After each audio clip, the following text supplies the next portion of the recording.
رات کے 2:30 بجے کا وقت تھا، سڑک بالکل سنسان تھی۔ سڑک کے پاس ایک فیکٹری سے آنے والا دھواں سڑک کے قریب لگی روشنیوں میں خوفناک حد تک خوبصورت نظر آ رہا تھا۔ میں سڑک کے بیچ میں تھا جب ایک بالکل کالی سیاہ بلی منہ میں سفید رنگ کا کبوتر دبوچے تیزی سے میرے سامنے سے گزر گئی۔ مجھے امی کی بات یاد آ گئی کہ اگر کالی بلی راستہ کاٹ جائے تو کوئی مسئلہ ضرور ہوتا ہے۔ میں اسی راستے کی طرف چل دیا جہاں بلی گئی تھی۔ یہ سڑک پہلے کی نسبت بہت زیادہ سنسان تھی۔ مجھے ایسی سنسان جگہوں سے شروع سے ایک عجیب قسم کی وحشت تھی۔ چلتے چلتے آدھا گھنٹہ ہو چکا تھا لیکن ابھی تک مجھے وہ بلی کہیں نظر نہ آئی۔ میں سستانے کے غرض سے تھوڑی دیر رکا تو میری نظر سڑک کے کنارے پر پڑی۔ مجھے ایسا لگا جیسے وہاں کچھ ہے۔ میں نے اپنا چشمہ ٹھیک کرتے ہوئے غور سے دیکھا تو وہ ایک بچہ تھا جو وہاں بیٹھا تھا۔ میں نے گھڑی پر نظر دوڑائی تو رات کے 3:30 بج چکے تھے۔ میں بہت پریشان ہوا کہ یہ بچہ یہاں اس وقت آخر کر کیا رہا ہے۔ ضرور بیچارہ مصیبت میں ہو گیا، راستہ بھٹک کر یہاں آ گیا ہوگا، مجھے اس کی مدد کرنی چاہیے، یہ سوچ کر میں اس بچے کی طرف چل دیا۔ بیٹا، اس وقت یہاں پر اکیلے بیٹھ کر کیا کر رہے ہو؟ کیا میں آپ کی کچھ مدد کر سکتا ہوں؟ میں نے اس بچے سے پوچھا۔ اس بچے نے جیسے ہی پیچھے مڑ کر مجھے دیکھا تو میں ایک جھٹکے کے ساتھ نیند سے اٹھ بیٹھا۔ سردیوں کے اندر بھی میں مکمل طور پر پسینے میں بھیگا ہوا تھا۔ لمبے لمبے سانس لیتے ہوئے میں نے چہرے سے پسینہ صاف کرتے ہوئے بیڈ کے قریب پڑے میز پر سے پانی کا گلاس اٹھایا اور غٹا غٹ پی گیا۔ لیمپ کی روشنی میں گھڑی پر وقت دیکھا تو 3:30 بج رہے تھے۔ آخر ہمیشہ مجھے ہی کیوں ایسے عجیب ڈراؤنے قسم کے خواب آتے ہیں؟ میں نے دل میں سوچا اور پھر وہ خواب دوبارہ میرے ذہن میں چلنا شروع ہو گیا۔ اس بچے نے جب پیچھے مڑ کر میری طرف دیکھا تو اس کا منہ خون سے بھرا ہوا تھا اور اس کے ہاتھ میں وہی کالی بلی تھے جسے وہ آدھا کھا چکا تھا۔ انکل، یہ بلی مجھے بہت تنگ کرتی تھی، اس بچے نے یہ کہا اور اٹھ کر میرے پاس آنے لگا تھا کہ شکر ہے۔ میری آنکھ کھل گئی۔ اس کے بعد پھر مجھے نیند نہیں آئی، ساری رات عجیب و غریب قسم کے خیالات میں گزری۔ صبح کے 8 بجے میں ناشتہ کئے بغیر ہی آفس کی طرف نکل پڑا۔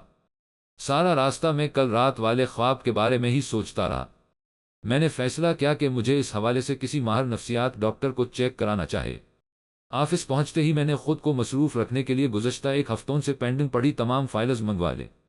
کافی کا مگ ہاتھ میں لیے میں غور سے ایک فائل پڑھ رہا تھا جب میری اسسٹنٹ عالیہ اجازت لے کر کمرے میں داخل ہوئی۔ سر، یہ مزید کچھ فائلز ہیں جو آپ نے منگوائے تھیں۔ چلے ٹھیک ہے، آپ انہیں ٹیبل پر رکھ دیں، میں دیکھ لوں گا۔ عالیہ کی طرف دیکھے بغیر میں نے فائل کا صفحہ پلٹتے ہوئے جواب دیا۔ عالیہ نے فائلز ٹیبل پر رکھ دیا۔ اچھا عالیہ۔ کچھ یاد آنے پر میں نے عالیہ کو بلایا تو میری نظر اس کے پاس کھڑے بچے پر ہوئی جو وہی بچہ تھا جسے کل رات میں نے خواب میں دیکھا تھا۔ میری بات ادھوری رہ گئی اور کافی کا مگ میرے ہاتھ سے گرتے گرتے بچا۔ میں شدید خوف کے عالم میں اس بچے کو دیکھ رہا تھا۔ مجھے ایسا لگ رہا تھا جیسے وہ مجھے دیکھ کر ہنس رہا ہو۔ اس سے پہلے کہ میں کچھ کہتا عالیہ بول پڑی، سر، یہ میرا بھتیجا مانی ہے۔ اس کے پیرنٹس کی 2 سال پہلے ایک ایکسیڈنٹ میں ڈیتھ ہو گئی تھی تو یہ میرے ہی ساتھ رہتا ہے۔ ہو سکتا ہے یہ میرا وہم ہو یا مسلسل اس خواب کے بارے میں سوچنے کی وجہ سے مجھے یہ بچہ اس خواب والے بچے جیسا لگ رہا ہو۔ یہ سوچتے ہوئے میں نے اپنے خوف پر قابو پاتے ہوئے خود کو نارمل کیا۔ سر، آپ نے کچھ کہنا تھا؟ عالیہ نے مجھ سے پوچھا۔ میں نے نہیں تو آپ جا سکتی ہیں۔ میں مکمل طور پر کنفیوز ہو چکا تھا۔ ان کے جاتے ہی میں نے ٹائی کو ڈھیلا کر کے لمبی لمبی سانسیں لینا شروع کر دیا۔ آخر یہ میرے ساتھ ہو کیا رہا ہے؟ یہ بچہ کیوں اس خواب والے بچے جیسا لگ رہا تھا؟ میں نے خود سے باتیں کرنا شروع کر دیا۔ ہو سکتا ہے مجھے وہم کی بیماری لگ گئی ہو۔ نہیں نہیں، مجھے اچھے سے یاد ہے کہ وہ خواب والا بچہ بالکل ایسا ہی تھا۔ میرے آفس کا دروازہ کھلا اور ایک ملازم اندر داخل ہوا اور کہا، سر، لنچ کا وقت ہو گیا ہے، آپ کا کھانا میں نے لگا دیا ہے۔ نہیں یار، میں آج کھانا نہیں کھاؤں گا، مجھے بس 1 کپ کافی کا لا دو۔ اس کے بعد مجھ سے کوشش کے باوجود آفس کا کوئی کام نہیں ہوا اور شام تک میں نے 4 کپ کافی کے پی لیے۔ 5 بجے گھر جانے کے لیے اپنے کمرے سے باہر نکلا تو عالیہ کے ساتھ وہی بچہ بیٹھا ہوا تھا۔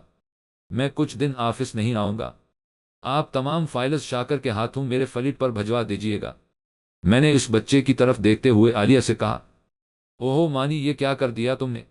بچے نے ایک کھلونے کے ساتھ کھیلتے ہوئے اچانک اس کی گردن توڑ ڈالی۔ پھپھو، یہ مجھے بہت تنگ کرتا تھا، اس بچے نے میری طرف دیکھتے ہوئے عالیہ کو جواب دیا اور میں تھوک نگلتے ہوئے جلدی جلدی وہاں سے چل پڑا۔ یہ کوئی اتفاق نہیں ہے، ضرور اس بچے کا میرے خواب سے کوئی تعلق ہے، ورنہ ویسی شکل وہی جملہ۔ نہیں، یہ میرا وہم نہیں ہے، کچھ مسئلہ ضرور ہے۔ میں نے لفٹ سے باہر نکلتے ہوئے پریشانی کے عالم میں سوچا اور گھر جانے کی بجائے سیدھا ایک ماہر نفسیات ڈاکٹر کے پاس پہنچ گیا اور اسے تمام واقعہ مکمل تفصیل کے ساتھ سنایا۔ اس میں گھبرانے والی کوئی بات نہیں ہے، بعض دفعہ کام کی زیادتی، نیند پوری نہ ہونے کی وجہ سے یا کھانا وقت پر نہ کھانے یا کم کھانے سے بھی ایسا ہوتا ہے، اور آپ تو یہ سب کچھ کر رہے ہیں۔ میں کچھ دوائیں لکھ کر دیتا، یہ استعمال کریں، انشاءاللہ بالکل ٹھیک ہو جائیں گے۔ ڈاکٹر صاحب نے میری باتیں سننے کے بعد کہا، اور دوائیں لکھ دیں۔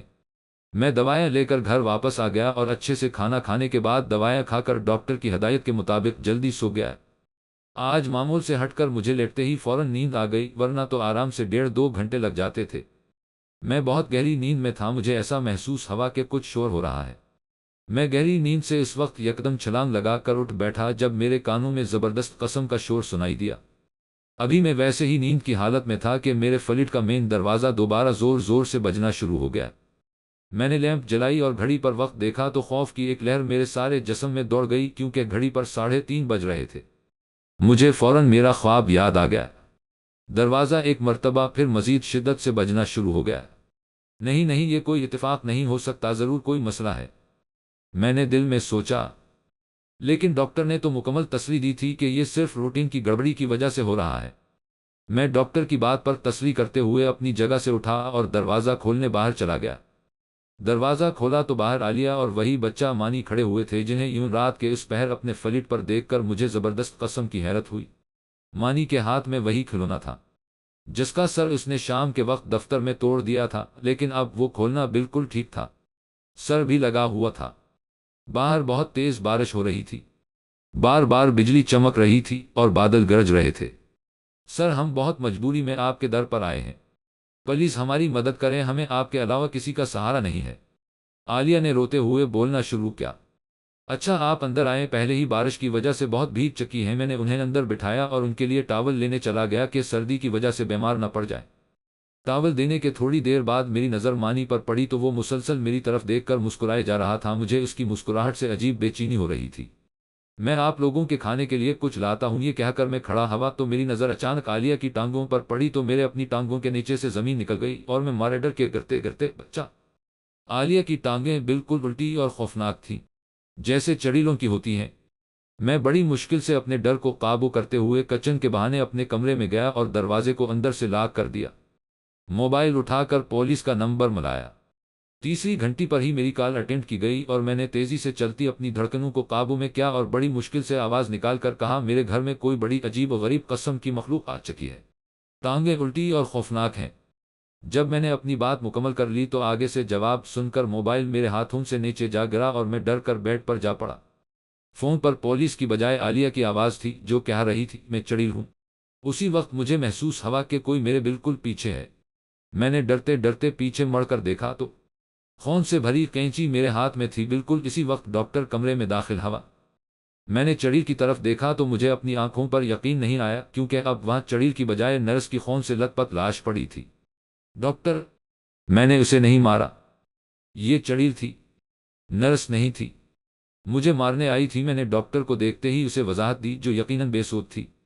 ڈاکٹر نے سیکیورٹی کے اہلکاروں کو بلایا، جنہوں نے مجھے پاگل سمجھتے ہوئے پکڑ کر قابو میں کیا اور ڈاکٹر نے جلدی جلدی مجھے انجیکشن لگا دیا، جس کے ساتھ ہی میری آنکھوں کے سامنے اندھیرا چھاتا اور میں بے ہوش ہو گیا۔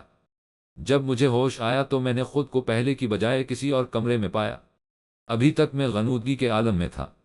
میں نے اٹھنے کی کوشش کی لیکن مجھ سے ہلا نہ گیا۔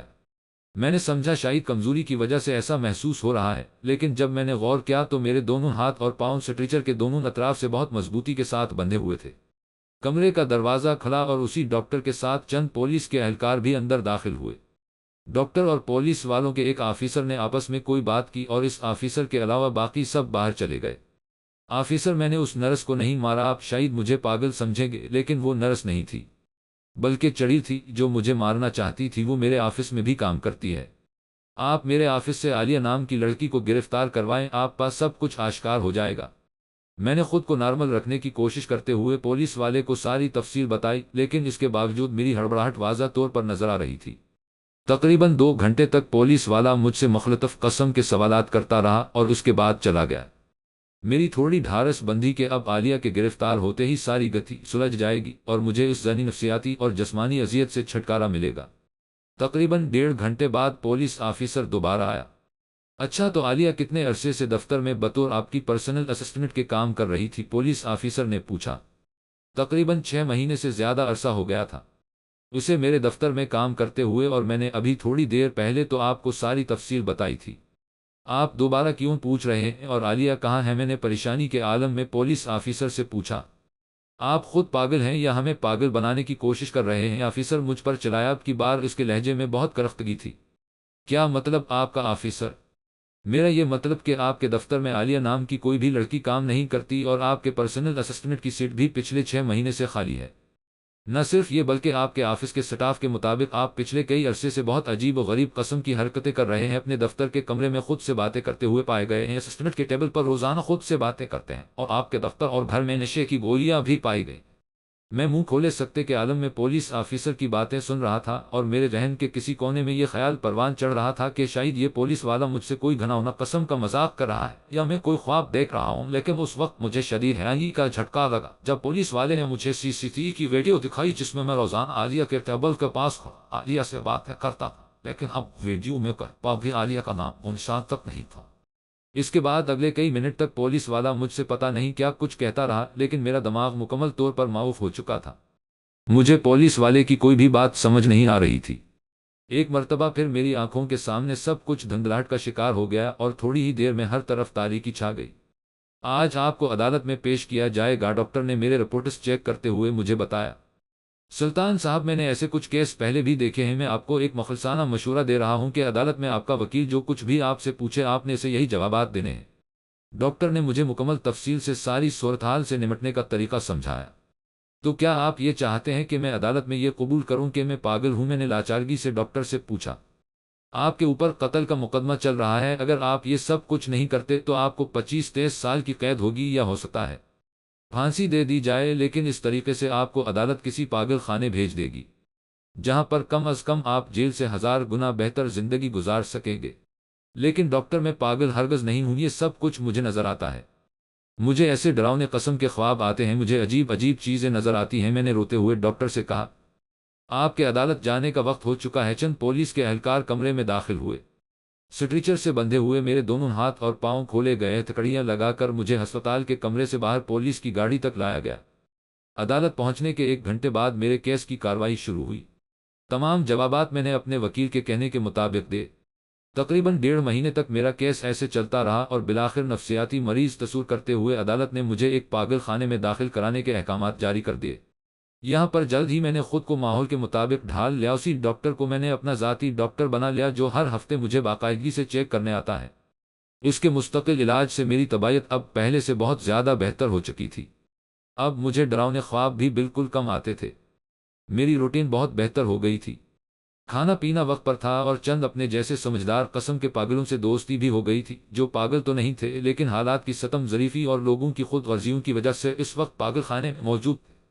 وقت اسی طرح گزرتا گیا، اور پتہ بھی نہیں چلا 5 سال گزر گئے، اور باقی میرے علاج کے فقط 2 ہفتے رہ گئے۔ عدالت پہلے ہی میرے قتل کو میرے پاگل پن کی وجہ قرار دے کر مجھے علاج مکمل ہونے کے بعد رہا کرنے کے احکامات جاری کر چکی تھی۔ اس 5 سال کے عرصے کے دوران میں نے اپنی زندگی میں بہت کچھ سیکھا تھا۔ اپنے مشاہدات و تجربات کی بنیاد پر اپنے جیسے لوگوں کو ایسی مشکلات سے بچانے کے لیے میں نے ایک کتاب بھی مکمل کر لی تھی، جسے اپنے رہا ہونے کے ساتھ ہی شائع کروانا تھا۔ آج اگر میں زندہ تھا تو اس کا سارا سہرا ڈاکٹر جمال کو جاتا تھا، جن کی حوصلہ افزائی اور مسلسل رہنمائی کی بدولت میں نے یہ کڑا وقت بہت صبر کے ساتھ گزارا۔ آپ باہر جاتے ہی ہمیں بھول جائیں گے، نہ میرے دوستوں نے مجھ سے الوداعی ملاقات کرتے ہوئے کہا۔ ہسپتال سے آج میرے جانے کا دن تھا، جہاں مجھے جانے کی خوشی تھی، وہیں ان چند دوستوں کی ان حالات کا دکھ بھی تھا، کیونکہ صرف میں ہی ان کے دکھ کو سمجھ سکتا تھا۔ میں نے خود سے وعدہ کیا تھا کہ ہسپتال سے نکلتے ہی میں ان تمام لوگوں کے حق کے لیے، ان کی آزادی کے لیے لڑوں گا۔ ہسپتال کے پورے سٹاف سے ملنے کے بعد میں جانے کے لیے سیڑھیوں کی طرف چل دیا۔ سیڑھیوں کے پاس پہنچ کر میں نے ایک دفعہ پھر تمام لوگوں کو پیچھے مڑ کر دیکھا، اور فرتے جذبات پر قابو نہ رکھتے ہوئے میرے آنسو بنا شروع ہو گئے۔ میں جلدی سیڑھیوں کی طرف مڑا تو مجھے سامنے لگے شیشے سے باہر نیچے کی جانب کچھ شناسا سے چہرے نظر آئے۔ میں نے دوبارہ مڑ کر شیشے کی طرف دیکھا، گو کہ میں 4تھی منزل پر موجود تھا، لیکن اس کے باوجود باہر کھڑے چہرے پہچاننے میں مجھے 2 سیکنڈ بھی نہیں لگے۔ یکدم میرے چہرے کے تاثرات بدل گئے، اور غصے سے میرا چہرہ لال ہو گیا، اور میرا خون کھولنا شروع ہو گیا۔ باہر عالیہ اور اس کا وہی بھتیجا مانی کھڑے تھے، جیسے ہی میری نظر ان پر پڑی وہ مجھے ہی دیکھ رہے تھے، جیسے میرا انتظار کر رہے ہوں۔ انہیں دیکھتے ہی میرے سامنے میری زندگی کے پچھلے 5 سال کی بربادی کے سارے مناظر چلنا شروع ہو گئے۔ مجھے میری خوشیوں سے بھرپور زندگی سے عذابوں کے دلدل میں دھکیلنے والی ملزمہ میرے سامنے کھڑی تھی۔ میں اپنے غصے پر قابو نہ پاتے ہوئے فوراً سیڑھیوں کی طرف بھاگا۔ مجھے یوں اچانک بھاگتے ہوئے دیکھ کر ہسپتال کا عملہ بھی پریشان ہو کر میرے پیچھے آنے لگا۔ عالیہ کو دیکھ کر میری آنکھوں میں خون اتر چکا تھا۔ میں بہت تیزی سے نیچے کی جانب بھاگا جا رہا تھا۔ دوسری منزل کی سیڑھیوں پر سے اترتے ہوئے اچانک میرا پیر پھسلا اور میں بہت بری طرح پھسلتے ہوئے سیڑھیوں کے سامنے لگے شیشے کو توڑتے ہوئے نیچے جا گرا۔ میں صحیح سلامت کھڑا تھا، لیکن نیچے زیر تعمیر عمارت کی بنیادوں میں پڑے سریوں کے اندر ایک لاش دھنسی پڑی تھی۔ ایک سریا اس کی آنکھوں میں گھس چکا تھا، ایک کھوپڑی کے اندر، اور 5 سریے اس کے جسم کے باقی حصوں میں شامل ہو چکے تھے۔ یہ لاش میری ہی پڑی ہوئی تھی، اور زندگی سے ہمیشہ ہمیشہ کے لیے آزادی حاصل کر کے پاس میری روح کھڑی تھی، جس کے اندر اب انسانیت نہیں تھی۔ وقت و جگہ کی قید سے آزاد ہو کر اب میری بھٹکتی ہوئی روح کا مقصد صرف اور صرف بربادی تھا۔ اب میں ہر جگہ ہر وقت موجود ہوں۔ جب آپ میری زندگی کا یہ اذیتوں بھرا واقعہ پڑھ رہے ہوں گے، میں اس وقت آپ ہی کے پاس آپ کے ارد گرد کہیں پا موجود ہوں۔ ختم شد۔